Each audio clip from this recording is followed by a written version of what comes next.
Good morning. Today I come here not as Paris Hilton, but as a survivor. I want to start by thanking the other survivors speaking today, Caroline, Sixto, and especially Uvea. You are incredibly brave for sharing your personal experiences of abuse publicly and for turning your pain into a purpose to create real change in the world. Senator Jeff Merkley and Congressman Ro Khanna, thank you for your leadership in sponsoring the Accountability for Congregate Care Act and for your commitment to ending abuse in youth congregate care facilities. I am confident that this bill will create a world where all youth have the support and opportunity they need to heal, thrive, and not just survive. For 20 years, I couldn't sleep at night as memories of physical violence, the feeling of loneliness, the loss of peers rushed through my mind when I shut my eyes. This was not just insomnia, it was trauma.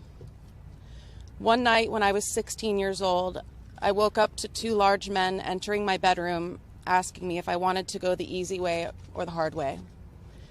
Thinking I was being kidnapped, I screamed for my parents, and as I was being physically dragged out of my house, I saw them crying in the hallway. They didn't come to my rescue that night. This was my introduction to the troubled teen industry. My parents were promised that tough love would fix me and that sending me across the country was the only way. I was sent to 4 facilities of almost a 2-year period, and my experience at each one haunts me to this day. I was strangled, slapped across the face, watched in the shower by male staff, called vulgar names, forced to take medication without a diagnosis, not given a proper education, thrown into solitary confinement in a room covered in scratch marks and smeared in blood, and so much more. At Provo Canyon School in Utah, I was given clothes with a number on the tag. I was no longer me. I was only number 127. I was forced to stay indoors for 11 months straight. No sunlight, no fresh air. These were considered privileges. Children were regularly hit, thrown into walls, and even sexually abused at Provo. I wish I could tell you that what I experienced to witness was unique or even rare, but sadly it's not. Every day in America, children in congregate care settings are being physically, emotionally, and sexually abused. Children are even dying at the hands of those responsible for their care. Just last year at Lakeside Academy in Michigan, 16-year-old Cornelius Frederick was restrained by 7 staff members for over 12 minutes and later died from suffocation. Why? Because he threw a sandwich in the cafeteria, and for this, he died. The multi-billion-dollar troubled teen industry has been able to mislead parents, school districts, child welfare agencies, and juvenile justice systems for decades. The reason is a system-wide lack of transparency and accountability. It's clear that the state-by-state patchwork of limited, weak oversight and inconsistent licensing requirements is not working.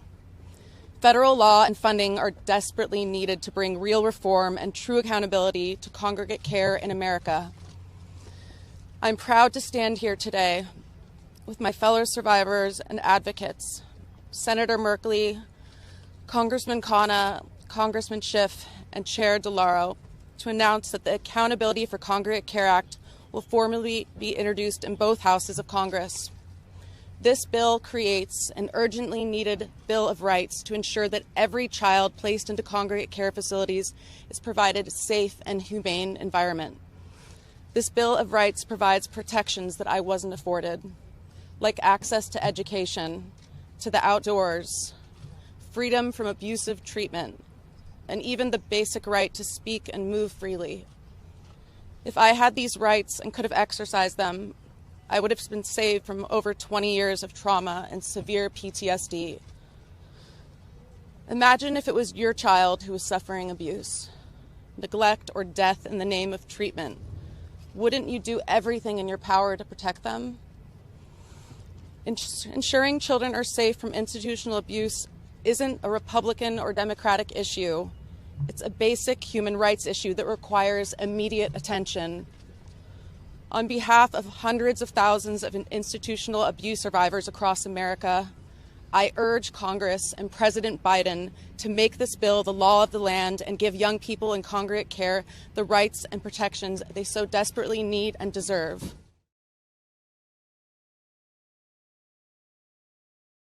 Thanks for watching our YouTube channel. Follow today's top stories and breaking news by downloading the NBC News app.